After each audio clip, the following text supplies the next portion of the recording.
Here we go. Good evening, lads. How are we? Welcome back to the YouTube channel. My name is Nick from Australia.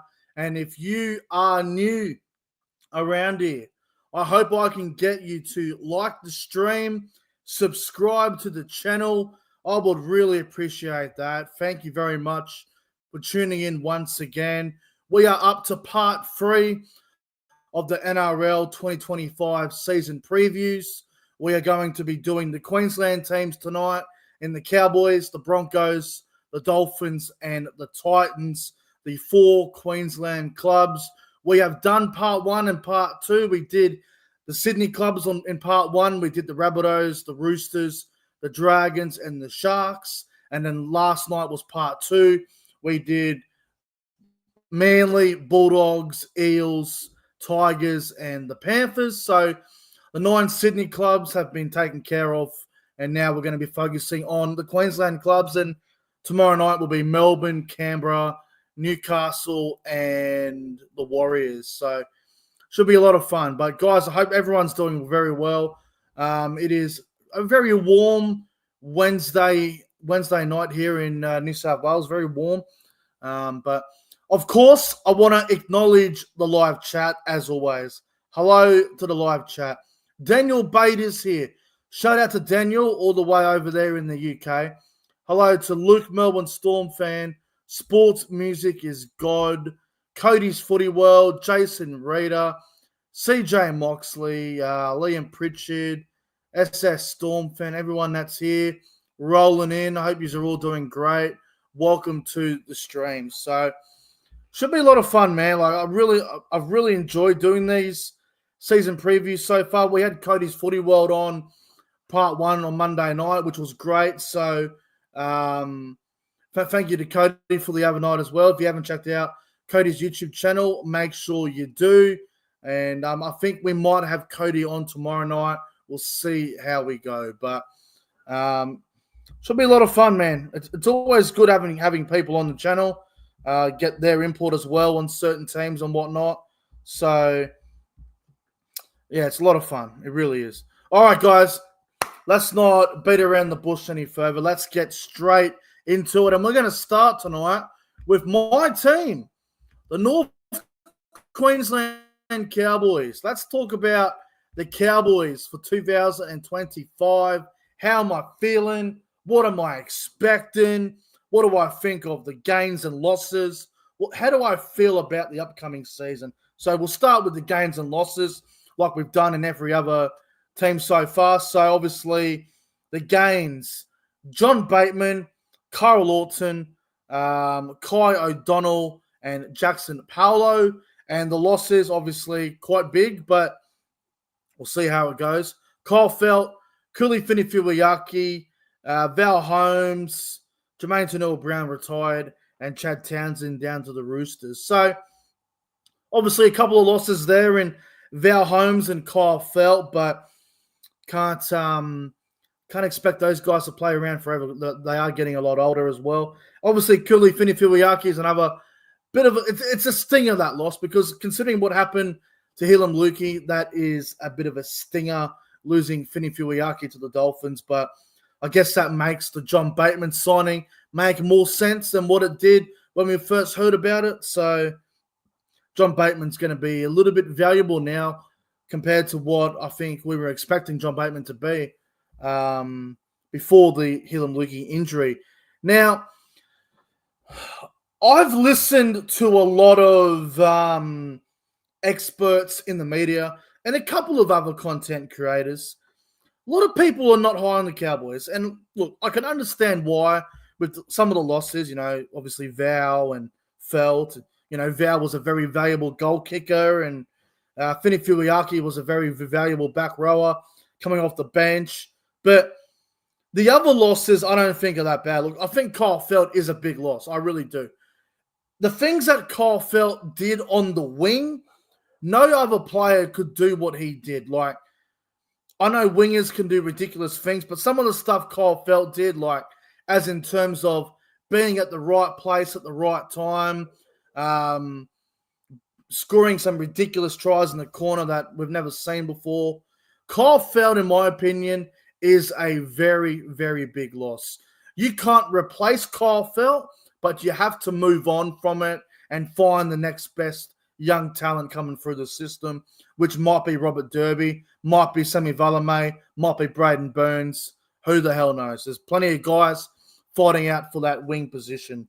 But for me, look, the big loss for me, look, I think Val Holmes is a big loss. Like, goal kicking wise, he was over 80%. Every time the Cowboys, especially at the back end of the year, like after State of Origin was all finished, from the back end, Valentine Holmes' goal kicking, I think he kicked like 20 goals in a row at one point. It was quite insane. He wouldn't miss. So when the Cowboys were scoring tries, instead of going up in fours, they were going up in sixes 9 times out of 10. So replacing that will be very interesting. Now, I get we lose a bit of experience in Chad, Val, Felt, and all these sort of players. But here's the thing, right? The leadership was changed before the season started last year. Dearden and Cotter are the captains of the club. They took over that leadership role going into last season. So it was a brand new leadership, brand new direction. The older guys got to lay back a little bit. But now I look at going into this year. Yes, I know some guys still might be a little bit young, but a lot of these guys now have played 2 final series out of the last 3 years. And there's no excuses, man. There really is no excuses. Now, you look at Ruben Cotter. He is a real dog, man. He is that type of player. He is a dog. He'll do all the dirty work. He will rip in like no tomorrow. There are still some very good. There are still some very good leaders in the team. The likes of obviously Jordan McLean, Jason Tamalolo is still there. I get they're both past their prime. I totally get it, but experience is still very valuable in the NRL these days. The very inexperienced teams usually don't go that well, but the Cowboys still have a lot of experience in the team. So they've got some guys that are getting close to their prime. Tom Dearden, we know how good of a player he is. Drinkwater. I mean, Dearden, Drinkwater, Cotter, Robson, all 4 of those guys are top 5 in their position. Drinkwater's a top 5 fullback. Dearden's a top 5 5'8", if not the number 1 5'8" in the game. Robson's a top 3 hooker. Nanai's a top 5 back rower.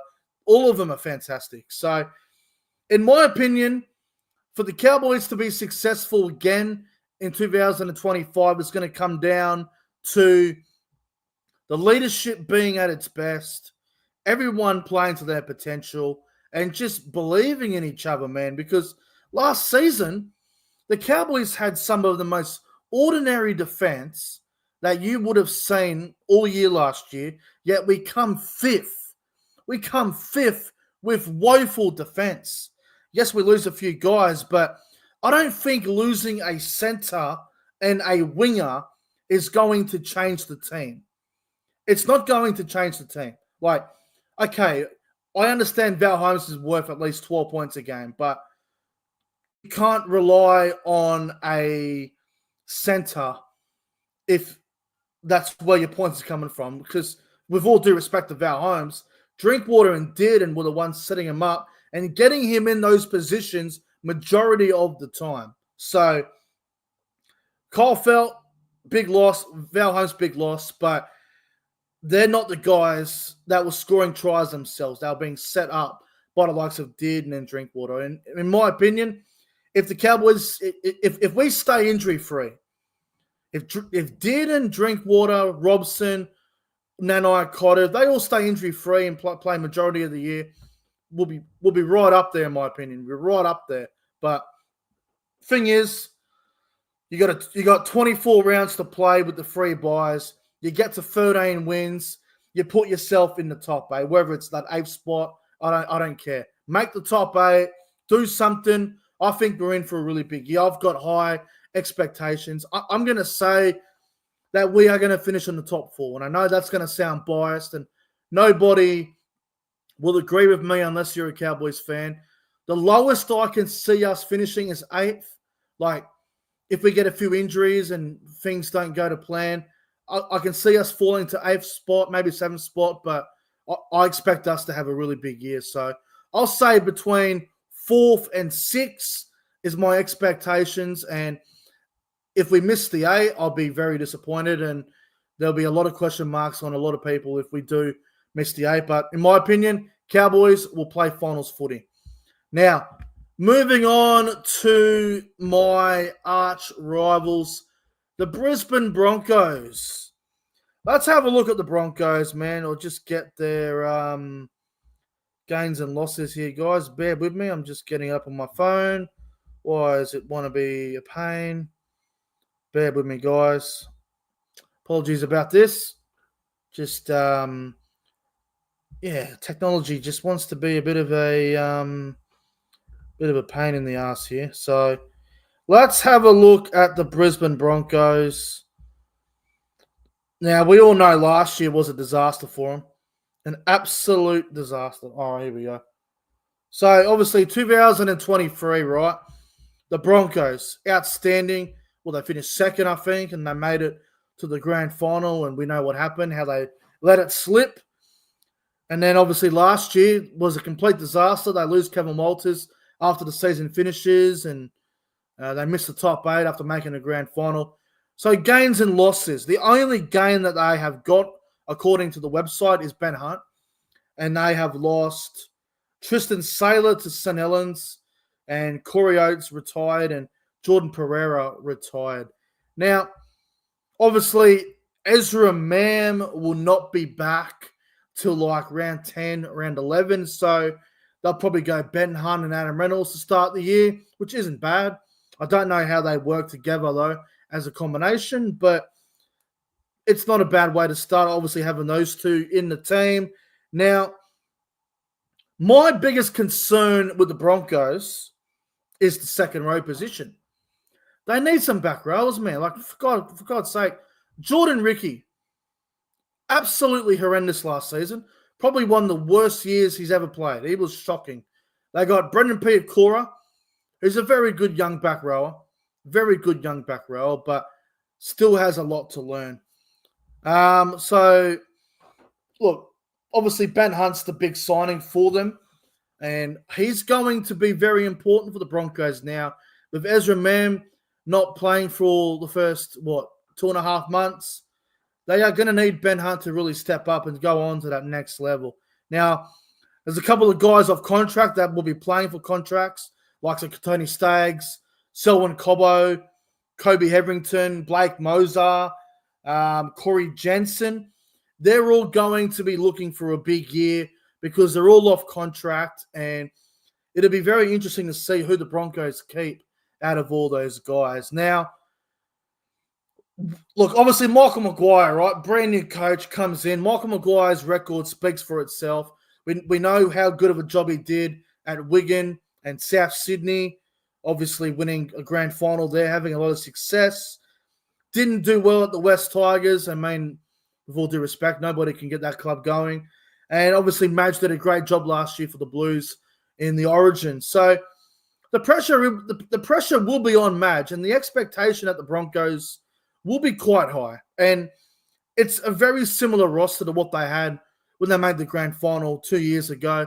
Do I think the Broncos will get back to the grand final and be that team that rise up and be a top 4 team? No, I don't. But if all the players in their team live up to their potential, Reynolds stays fit, Walsh gets back to his form, all these other guys, your Haas, your Carrigans, if all of them have got their heads screwed on, they're probably going to be in the top 8, and it pains me to say it, but if they don't make the 8 this season, if the Broncos don't make the 8 this season, then I do not have a clue what they're going to do. Do they just go with, all right, we missed the finals, blah, blah, blah, move on? Or do they just decide to blow the whole thing up and Madge rebuilds them? It's going to be interesting what they do, because if they want to win a premiership, it feels like it's now or never, because Reynolds is almost at the end of his career. It could be his last season. It could be his last season. We don't know if it is or not, but with the amount of injuries he's still getting, it's going to be interesting to see what he does. And Ezra Mem and Ben Hunt could be their halves for 1 year. And I don't know if that's going to win them a premiership, but it's still a pretty good combination, I think. So I'm intrigued by the Broncos. I think expectations will be pretty high with them. I think they'll make the 8. I think they'll get in, probably like 6th or 7th, around that position. I don't think they're a contender. I think it's more of a building year. Madge comes in, first year at the Broncos. He will kick out players he don't want. He'll bring in some guys that he wants at the team. And it might be a year where they make the finals and they get knocked out week 1 or week 2. And then 2026 might be the year where they go, right, we've got to do it right now. And because you look at their roster, they're not that far away from a premiership, to be honest. They're not that far away. They just got to put the right pieces together. So we'll see how they go. I think they'll be between 5th and 8th, but I'll say probably like 6th or 7th, somewhere around there, the Broncos. So they should have a much better season. If they finish top 4, then Madge will probably win Coach of the Year. But it'll be very interesting to see how they go. Moving on to the Titans. The Gold Coast Titans. Well, this is going to be an interesting year for them.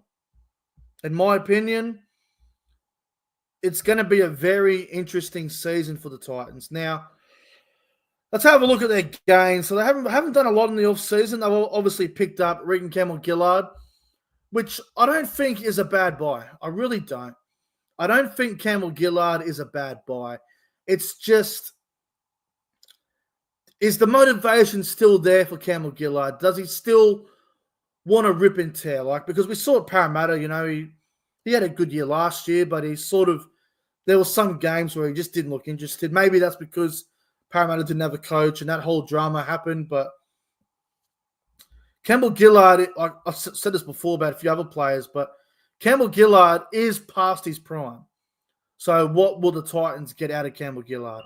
Now, so that's obviously the only game that they've got. And what they've lost, Tanner Boyd, Tanner Boyd was only good for goal kicking, really.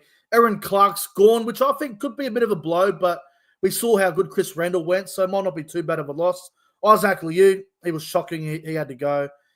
Keenan Palacia, I don't understand why they got rid of Keenan Palacia. I understand he went over to the Leeds Rhinos and is going to go over there, which is good for him to go over there, but I'm surprised he didn't stay at the Titans or he didn't go to another NRL club. That's a little bit surprising for me. And Aaron Schoff obviously went to Manly like the back end of last season. Now, obviously the big one, they also get Tino back. And Tino missed a lot of last year due to that ACL injury. So basically getting Tino back is a signing because he didn't play much last year. I can't even remember when he got hurt. I think it was like round 2, round 3. It was pretty early in the season. So they get Tino back. They add Campbell-Gillard. What I will say about the Gold Coast Titans is they have a really good forward pack. One of the best in the comp on paper. And again, only on paper, so we have to see how they perform. But Tino, Campbell-Gillard, Verrills will be at 9, I'm assuming. They'll have Fafita. They'll have both Fermor and we're going to go probably Chris Randall at 13 or even a Cleese Hask. But what about Mo Fodawaker? How does he fit into the team? Do they go Fodawaker and Campbell-Gillard up front, Tino at 13, and go for Fafita, Fermor in the back row? It's going to be interesting to see what they do. Now, obviously, the big question mark, as we say every year with the Titans, it's always the spine problem. They seem to have the hooker position sorted out with Sam Verrills. Hopefully, he can stay on the park because we saw when he was at the Roosters the potential that he showed down there when he was at the Roosters. Obviously, went to the Titans, had a few injuries, hasn't really been able to put a lot of consistent footy together. So, for his sake, I hope he goes well. But the halves, right? So, in my opinion, Keanu Kinney has to be the fullback. He's the future of that club, and he's the guy that I think is the long-term fullback for the Titans. Jaden Campbell is the future as well, but is he a 5'8"? Because we have seen him look good at 5'8" when he has the ball. It's just the defensive part which is a concern. Defensively, Jaden Campbell gets caught out quite a bit. Same thing with AJ Brimson. What do you do with him? I believe Brimson was a halfback coming through the under 18s or under 19s or something. I had a look today. If you go on the bloody Rugby Live 4 on the under 20s, Brimson's actually rated as a halfback. So I believe he played halfback in his 18s as well. I found out today on Google. So Brimson, what do you do with him? Like, he played his best football at fullback. Do you put him in the centers again? That's because that experiment didn't really work that well last year. What do you do with Kieran Foran? Is it his last season? They got that Carter Gordon fellow who come from rugby union. What do you do with him? There's all these jigsaw puzzles, and they're trying to work out the best way to put it together. So, look, we say it every year with the Titans. There's definitely more questions than we have answers. So it's going to be interesting to see how they go. Me personally, I think Keanu Kinney should be the fullback. Jaden Campbell at 6. Kieran Foran at 7. And as for Brimson, you probably have to play him in the centers with Brian Kelly and then have Carter Gordon as that jersey 14. Or Brimson can go to 14. I don't know what they're going to do. I don't know. Carter Gordon, I'm not really sure what position he plays. I don't know much about the bloke, but they got to work this out before round 1 because obviously round 1, Titans have got the bye, and then I think they play the Dogs, and then they got the Knights. So, they need to figure out what their best spot is. They're playing 2 teams. So obviously they got the bye round 1, and then they play the Knights, the Dogs at Belmore, the Knights at Seabus. 2 teams that played finals last year. So it won't be easy for the Titans early up, playing against teams that played finals last year. So it's going to be very intriguing to see how they go. But I don't know, man. I've got more questions than answers. I don't know how many points they have in them. If their forward pack goes well and they work out the spine and it all clicks for them, I don't know if they make the 8. I think they missed the 8 still, but if I got there, then everyone's going to say, oh, that time I got there. It's about time, blah, blah, blah. For me, don't mean to be negative, but I think there's too many teams in them.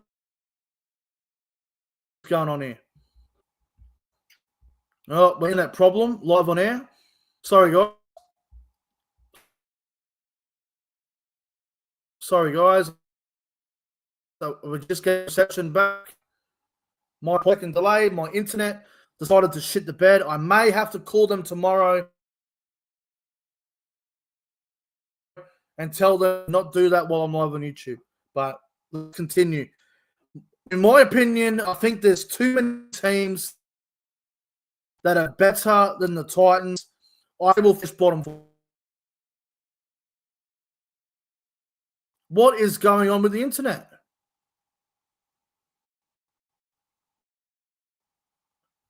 The bill's been paid, so this should not be happening right now. I hope we're still live. I hope we're still good. You guys can let me know in the live chat. Good. Are we on? Sorry, guys. Just a stupid reception. I don't think you guys happy with people good to go. So look, I think the Gold Coast will be in the bottom 4. I think there's teams that are better than them. I just think there's too much quality in the NRL at the moment that are better than the Titans. We'll see how they go, but I think they'll be bottom 4. Titan a halfback that was not 100,000 years old like Kieran Foran. Then they're probably good. So, we'll see how they go. Move on to the Titans, guys. I think I've cursed the Titans, but let's move on. Titans, close, they'll be bottom 4. All right. On. Wise man. Sorry, guys. I think I have a small problem here. All right. There we go. Dolphins. Right. Sorry, guys. Just a bit of a delay. Bit of a problem with the computer. I'm going to try and continue the stream, so bear with me. Bear with me. It's just being stupid at the moment. Let me just check. We're fucking frozen.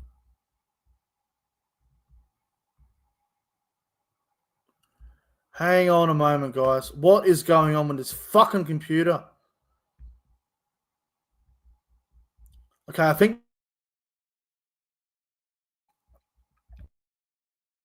Fucking hell, I hate this computer so much.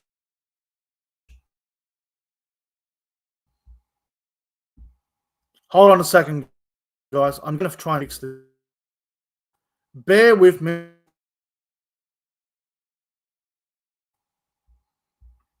Bear with me. Just a few technical difficulties here. What is wrong with this computer?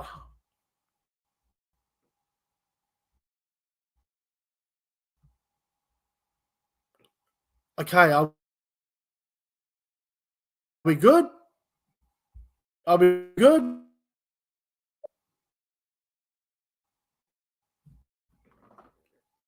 All right, I'm going to test something.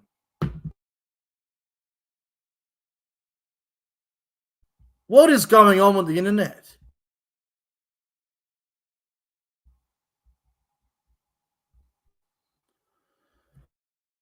Uh.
I'm going to smash this computer.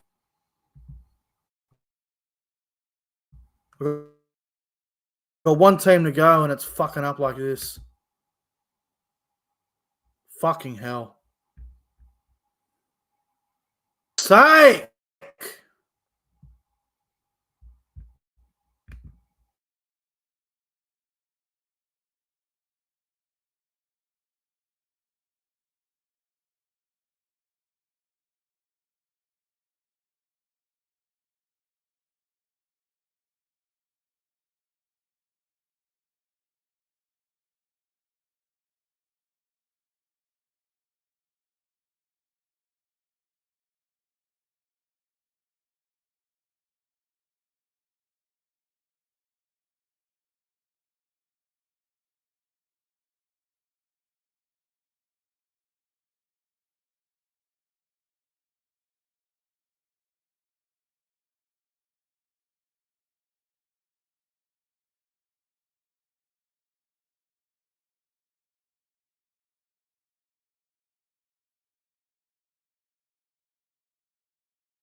All right, guys, we're back. I think we're back. I think we're good, guys. Just want to make sure everything's good. Apologies about the fucking 3 or 4 minute bullshit that we just had to go through. The internet was being stupid. I do not know why. The bill's been paid. They'll be getting a nice phone call from me tomorrow, let me tell you. Okay, I think we're good. Let's get to the Dolphins season preview. My apologies. But just on the Titans, like I was saying before, I think the Titans will be bottom 4 still. I don't think there's enough there to be a top 8 side. So moving on to the Dolphins. Let's have a look at the Dolphins. They've done a little bit in the offseason, I won't lie. The Dolphins have had a lot to do in the offseason, man. A lot of couple of gains, couple of losses. Let's have a look at the Finns. So they were good last year, the Dolphins. They had a good year last year. They improved a little bit. They were in the 8 for most of the year. Probably a little bit unlucky. To miss the 8, considering if they had a one last round, they would have made finals. In the live chat, you can't write that in here, mate. See ya. Time out. Can't be saying that shit.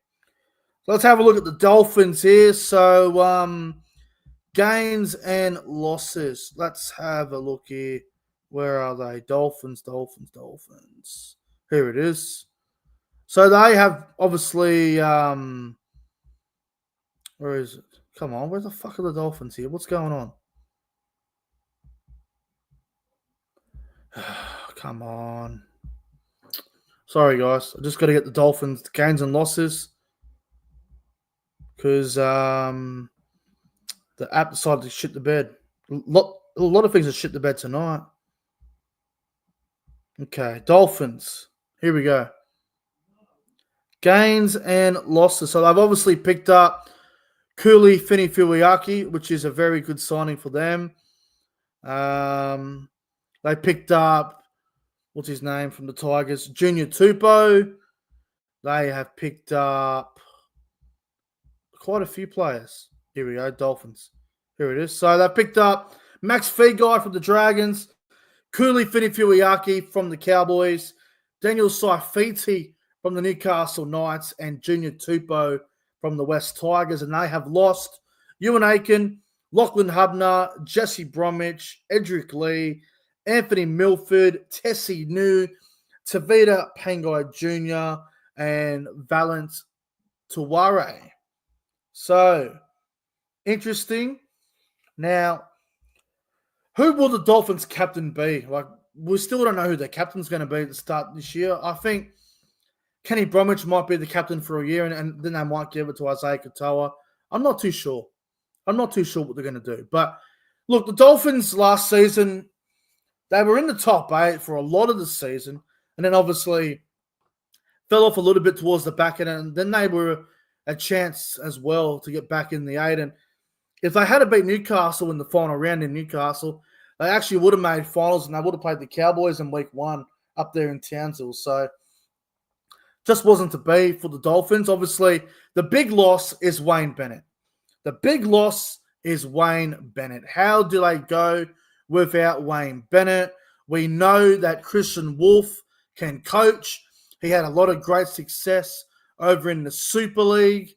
He had a lot of good success at Tonga. He's done a very good job in a short period of time. And I think when you got a guy like Christian Wolf, who had already won a couple of Super League titles over at St. Helens, he comes over and he literally learns under Wayne for 2 years. Most coaches that win a couple of grand finals in the Super League, they don't need Wayne Bennett, but Christian Wolf wanted to learn more. He wanted to get better as a coach. And I'm telling you guys, if the Dolphins make the 8, Christian Wolf could be a Coach of the Year contender. And I think he's a great coach. So it's going to be very intriguing to see how he gets this Dolphins team up. Now, they will probably welcome back Tom Gilbert. which is absolutely fantastic for the Dolphins. They need Tom Gilbert, but how does he come back from those two major injuries? Will he be the player he once was? Who knows? It's going to be interesting to see if Gilbert comes back. Now, they're saying he'll be back, but we don't know what round. We don't know when it will happen. It's going to be intriguing nonetheless. But look, if you're a Dolphins fan, you should be pretty optimistic about the season. Like, they could make the 8. They could miss the 8. I do see a world where they could completely fall off a cliff. Like, it could happen. That they could fall down to the bottom 4 with losing Wayne. It could happen. But I think there's enough talent at that Dolphins side. There's enough talent in that team where if they don't make the 8, I think they'll go pretty close. Like, I think Daniel Saifidi is the perfect replacement for Jesse Bromwich. Kuli Finifulayaki is an upgrade compared to Ewan Aiken, with all due respect. So they got some good signings there, man. Really good signings there. And you got guys like Junior Tupou and Max Feagai that'll be fighting for a center position because obviously, you've got the Hammer will be fullback, Bostock and Asako will be on the wings, Herbie will be at one center. I don't think Jake Avarillo's position at center is set in stone. That's why I think guys like Max Feagai, guys like Junior Tupou, they'll be fighting for that right center position. So it's going to be interesting to see how they go. For me, I think the Dolphins, they can make the 8. They can. I just think they'll miss out. Like, I can't have every team in my top 8. I can't. There's only 8 teams to choose from. So I'm going to say the Dolphins will be between 9 and 12. I think they'll be thereabouts, but I think they'll just miss out on finals. But we'll have to wait and see how they go. But anyway, guys, thank you so much for watching. I really appreciate yous. Apologies about the 3 to 4 minute delay with the internet problem. This stream would have finished 5 minutes ago if that hadn't happened. But thank you all so much for watching. I really appreciate yous. I'll be live tomorrow night for part 4, where I'll be doing the season preview of the Melbourne Storm, Canberra Raiders, Newcastle Knights, and the New Zealand Warriors. Anyway, take care, everybody. Enjoy your Wednesday night, and I'll see you tomorrow. Anyway, take care, everybody. See you in the next one.